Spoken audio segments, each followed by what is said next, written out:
So now we have come to that part of our seminar when our headline will get a question mark after, namely, is there a future for nuclear peace?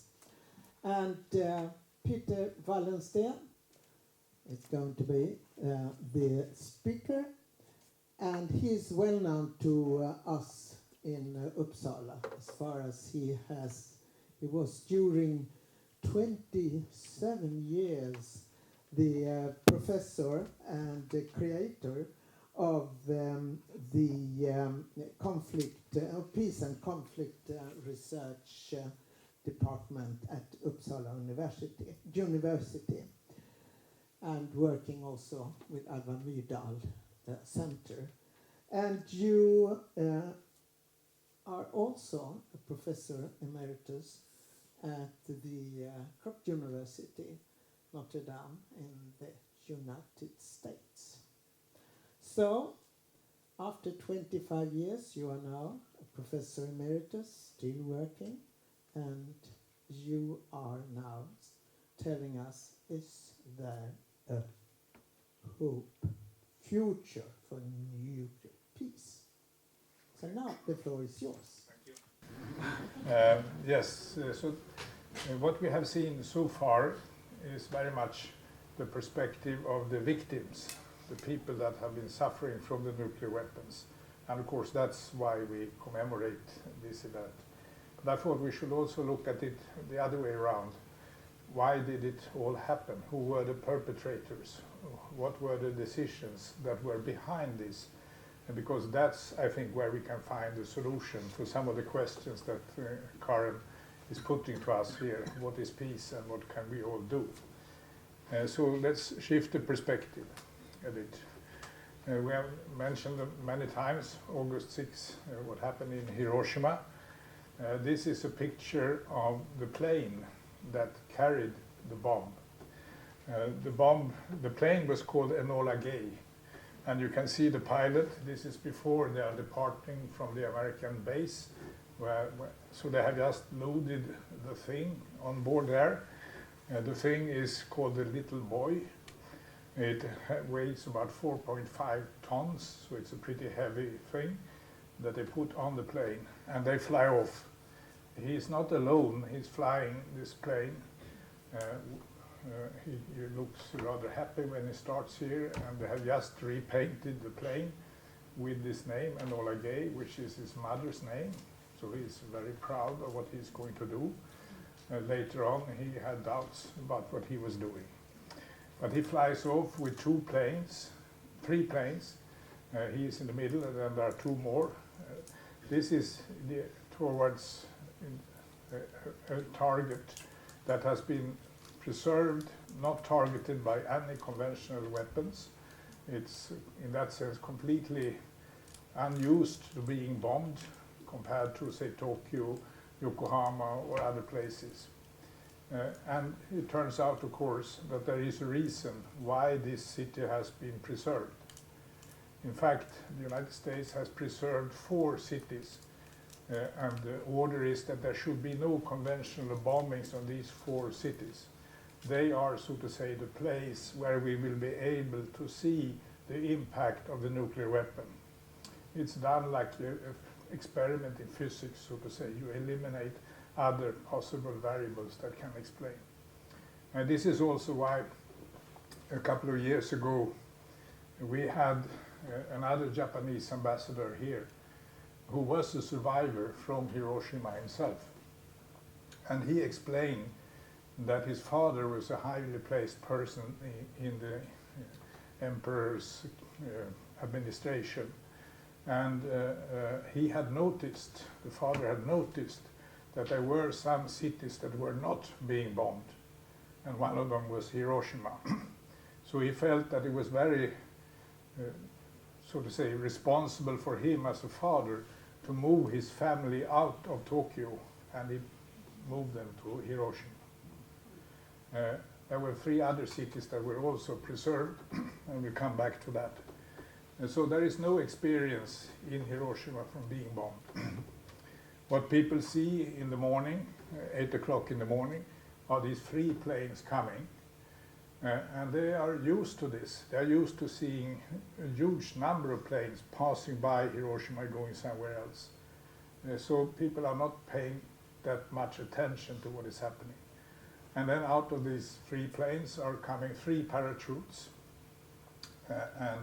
The bomb is then exploding at 600 meters above the sea level. It was made of uranium. The power of this one is estimated to be 15 kiloton TNT. It's pretty tiny by today's standard. But the destruction is just enormous, as we could see in the pictures from Nagasaki. Hiroshima was even flatter, so it was even more destroyed. Only a few buildings that were made out of stone survived, and they are now part of the Peace Museum. The fire devastated about 11 square kilometers, so it's a huge area that is destroyed. The next bomb is then the one used in Nagasaki, and that's the one that hit the family that we just heard about. It's called Fat Man, also about 4.6 tons. This one is based on plutonium, so it's done in a different way. And the primary target is actually not Nagasaki. The primary target is a place called Kokura. But they fly to Kokura in the same kind of formation as in Hiroshima, but it is all cloudy, so they can't see Kokura. Now remember, this is 80 years ago. There was no GPS. There was no way they would know. They didn't have proper maps or anything. The pilots were just looking out through the window where we could see the pilot and see where are we, and then deciding, no, we can't see the city Kokura here, so we can't drop the bomb here. And obviously they have a deliberation in the plane. Are we going to fly back? But what is then going to happen when we have this thing with us here? What would happen if we land on an American base? Will it explode there? So we need to get rid of it somehow. So they fly towards Nagasaki. And there the clouds open up. And then they can suddenly see there is the city. So they drop the bomb. It ended up in the outskirts of the city, but it was, as we could see, pretty devastating anyway. All this, of course, it's announced by President Truman that this is an atomic bomb. The Japanese don't know what that means. What is it? They had no nuclear energy development project or anything like that. So they send a team to Hiroshima and to Nagasaki to find out what is this. Is this really a highly destructive bomb, or is it something we can neglect and continue fighting? I have met one of the persons who was an engineer who came to Hiroshima and looked at it and drew the conclusion, no, the Americans have developed a bomb which was unprecedented, and this is really, if they have more of these, then this is really the end of Japan as such. And he explains in his speech that he actually came to the emperor's place in Tokyo, and he was met outside the office of the emperor by 2 guys with their samurai swords, who told him that if you now tell the emperor that this is the time to capitulate, we are going to make your life short. So he goes into the emperor and tells the emperor, this is the time you can capitulate. He survives. I'm not sure whether he took another exit, but the cabinet in Japan has a meeting, and it is completely even in the cabinet. Should they capitulate or should they continue to fight? The groups that want to continue have as many votes as those who say this is the capitulation time. And the emperor decides, he has to say the swing vote in favor of capitulation, and that's on September 2nd, 1945, so 80 years ago, and there were celebrations in Beijing. You've all seen the pictures, and those were not very peaceful pictures. These were about the new weapons that the Chinese are developing. The Fat Man became, so to say, a bit of a symbol for what a nuclear weapon looked like, and it has this design and you can see in many movies that's the way it is depicted. The Americans produced, and Thomas mentioned this this morning, more than 200 nuclear weapons in the coming years, and many of them were exactly this design, the plutonium. And in fact, what we know about the Soviet designs, they copied very much this one, the design to do it. Not the Soviets had their own project going anyway. So the question is, how many people died here? How effective, so to say, was this? And there is American investigations, there are Japanese investigations, and there is a very good review of all these investigations in the Bulletin of the Atomic Scientist a couple of years ago. And they come to the conclusion that there was something between 110,000 and 210,000. It's a very big variation. We don't really know, and when you look at the differences in these estimates, it's quite clear that we don't know really how many people were on the ground, how many were inhabitants in the city. The imperial archives were not particularly convincing or clear. They didn't know how many foreigners could have been there. There were refugees. There were people that had been brought in from Korea and other places. And there were people like the one I explained with the ambassador and his family moved there because they thought that this would be a safe place. So these seem to be the main explanations why we really don't know how many exactly died. In a way, it doesn't really matter. It is, in terms of destruction, just incredible, because we talk about one bomb, one plane. And of course, it can be compared to other bombings taking place during the Second World War, like Dresden in Germany, that was bombed in February 1945. There was between 25,000 to 35,000 dead. That required 1,000 planes to do that kind of destruction. Or Tokyo, which was targeted in March 1945, 90 to 100,000 people killed. That required at least 300 planes. So what you can say is that the kill ratio, the efficiency in killing, so to say, is really increasing dramatically with the nuclear weapons. Of course, these were heavy weapons, big ones. 4.5 tons is a rather big thing to deliver in an airplane. I tried to find out exactly how much does a nuclear warhead weigh today. Because now you can put them on cruise missiles, you can put them on rockets, you can have them many in the same airplane to deliver. And it turns out that they are now weighing somewhere between 100 and 200 kilos. So it's a dramatic efficiency in that way as well. So what then happens after this is this graph, which is similar to what Thomas showed. The number of nuclear warheads. In the beginning, quite few here, and then it increases rather dramatically. You have the US getting a lot, particularly in the early 1960s, when man has invented the idea that the deterrence requires that we have 3 separate nuclear weapon systems, a well-known triad, which means having them land-based missiles in silos, having them on airplanes circulating, or having them on submarines. And the idea is that together these will provide enough capacity to survive an attack by the Soviet Union. We have something remaining and we can attack back. The second strike capacity is what it is called. Russia and the Soviet come a little later, but being a bureaucratic system, it just goes on and on and on. So after a while, by the early 1980s, the Russians have more nuclear weapons than the Americans. And that's where the dramatic thing happened that also was indicated in Thomas' periodization. We do get agreements to reduce the number of nuclear weapons, not just the non-proliferation thing, but agreements to cut them down. And this is what is happening here.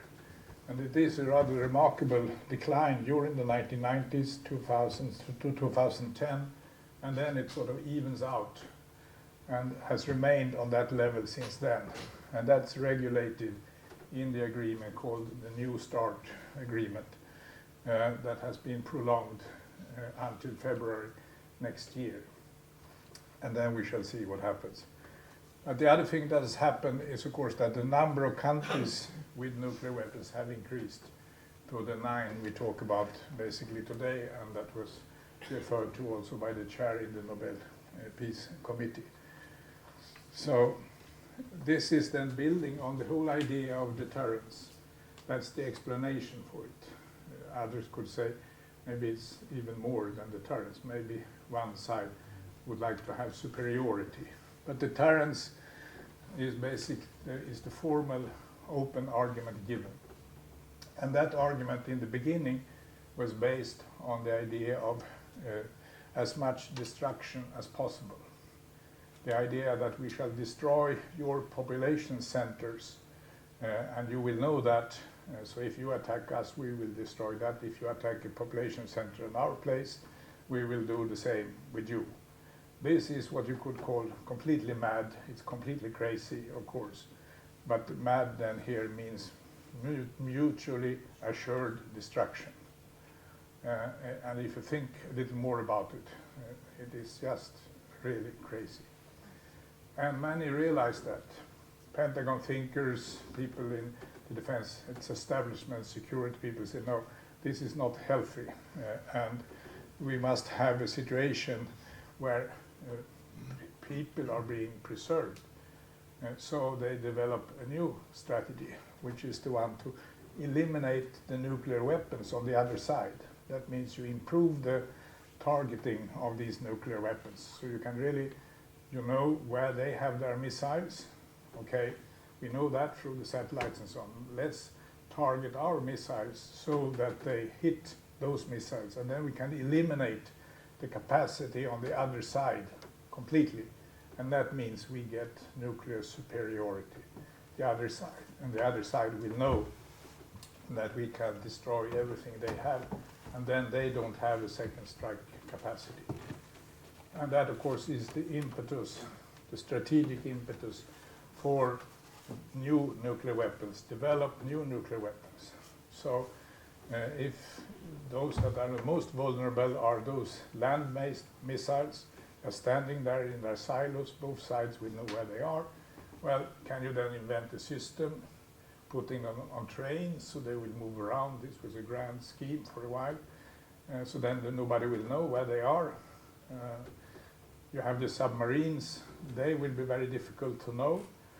But as we had heard in a lecture this spring here in Uppsala, the speaker was saying that now with AI technology, we will be able to identify where the submarines are, because the AI technology will make it possible to screen out different kinds of sounds that are moving through the waters and identify them.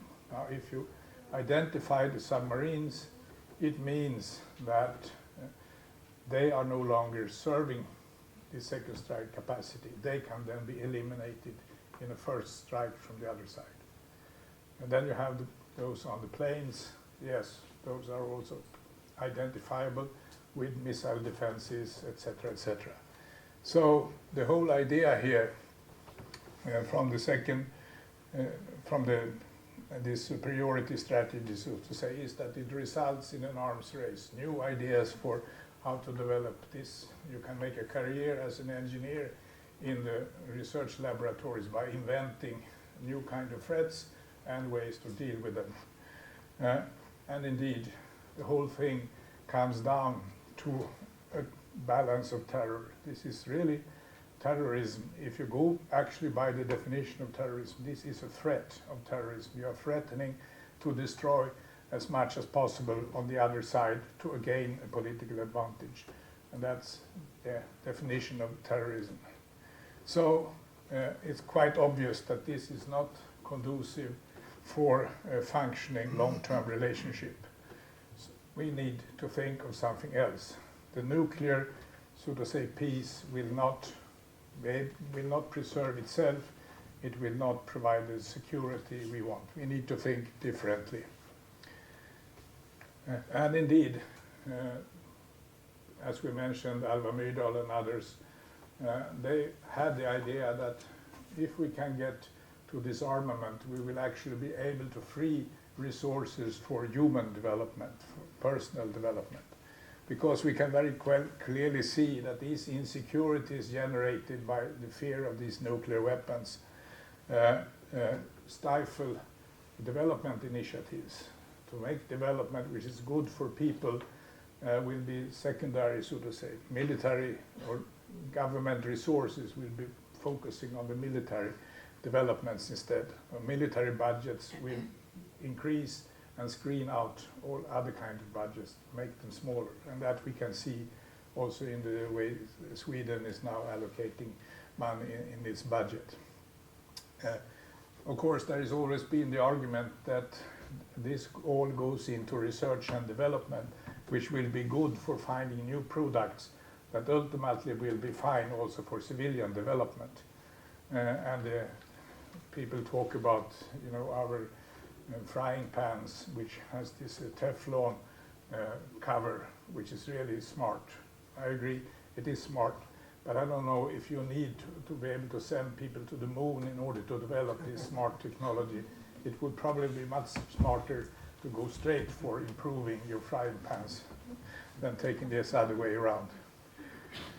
And I would want there to be more studies of really how these disarmament measures actually free resources.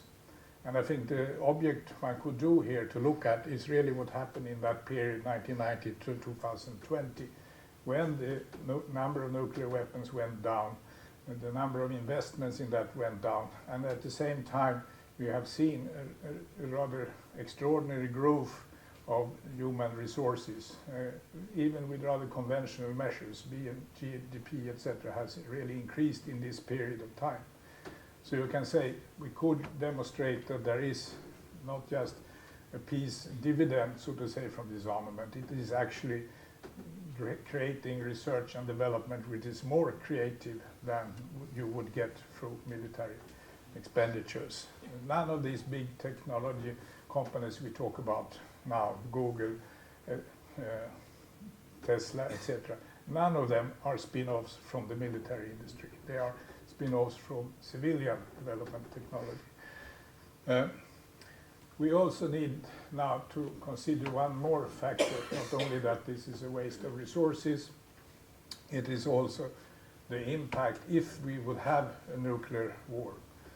And there are studies looking at very limited nuclear wars. And here in particular at Stockholm University was done a study of imagining a war between India and Pakistan, a limited regional war. What would be the impact, the local impact of that? Well, of course, a lot of death and destruction, breakdown of health services, which of course means epidemics, fires that will burn down buildings around the world. So they look at winds, they include people who have a background in meteorology, etc. And they see that even a small limited war between India and Pakistan would then result in such a layer of soot around the world that it will lower temperature about 1 degree.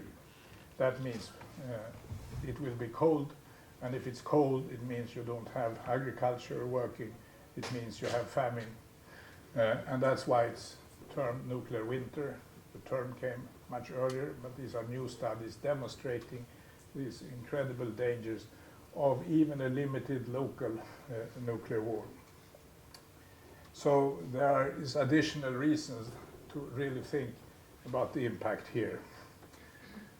One could also say, well, there is even a UN goal passed by the UN General Assembly in 2015, which is Goal 16, to promote peaceful and inclusive society for sustainable development, provide access to justice for all, and build effective, accountable, inclusive institutions at all levels.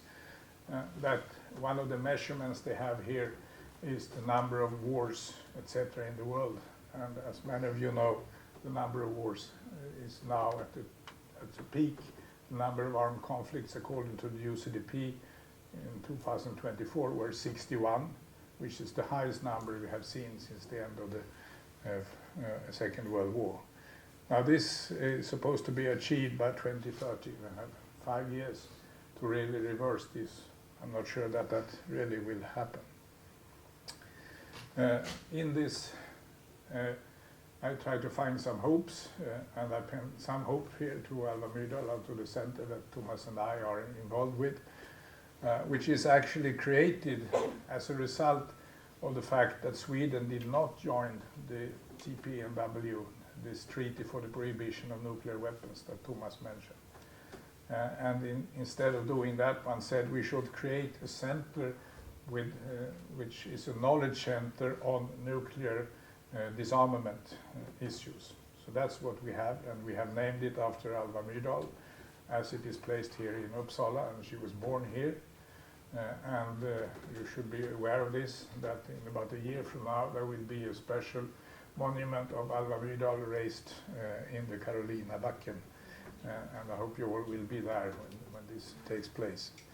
But we deal then with nuclear weapons and their elimination, and looking at various proposal ideas for how this could be done. And we are particularly looking at it to see what's the development that promotes an agreement, what is it that happens in negotiations, and what happens after an agreement. Director now is Professor Lisa Hultman, and this is chaired by a local well-known person, Cecilia Wikström. We have these annual conferences, and you are all welcome to the annual conference 9th and 10th of June 2026. It's an open event where everybody can be. So there are, I think, ways out. There is knowledge generated, and what we try to do in this center is to not basically bring together the knowledge we have and perhaps generate some new knowledge. So what can we do? Well, I think the first thing is to create a climate with reduced tensions. That can be done, and that's an old proposal, that all those who have nuclear weapons would say, we are not going to be the first one to use them. Now that sounds like a declaration, but of course everybody will look at the kind of strategies you have and the capacities you have. Are you capable of being the one first to use it? And if all say we are not going to be the first to use it, well, then you have basically said no, this investment is, so to say, of no value. But you can also support that by not having nuclear weapons on high alert. Just reduce them, make clear they are really way back in our thinking. That's where we see a change. Vladimir Putin has explicitly said that they are moving their nuclear weapons into a higher state of alert. Also, of course, to establish direct links to the nuclear power countries. There is such links between the United States and Russia, but all the others, we are quite unclear what they can do. One can also decide to say that there are certain territories that will not be affected or not have any kind of nuclear weapons. These are the nuclear weapon-free zones, which of course are there for most of Africa, South America, the Pacific, all these countries that are also a member of the TPNW. And one can also say, well, some of these nuclear weapons are particularly unuseful in terms of deterrence. For instance, smaller tactical nuclear weapons. Why not do away with them, ban them? And the way it all started with the agreements between Gorbachev and Reagan were to eliminate the most provocative nuclear weapons, those that are closest to the other side. The idea being that it will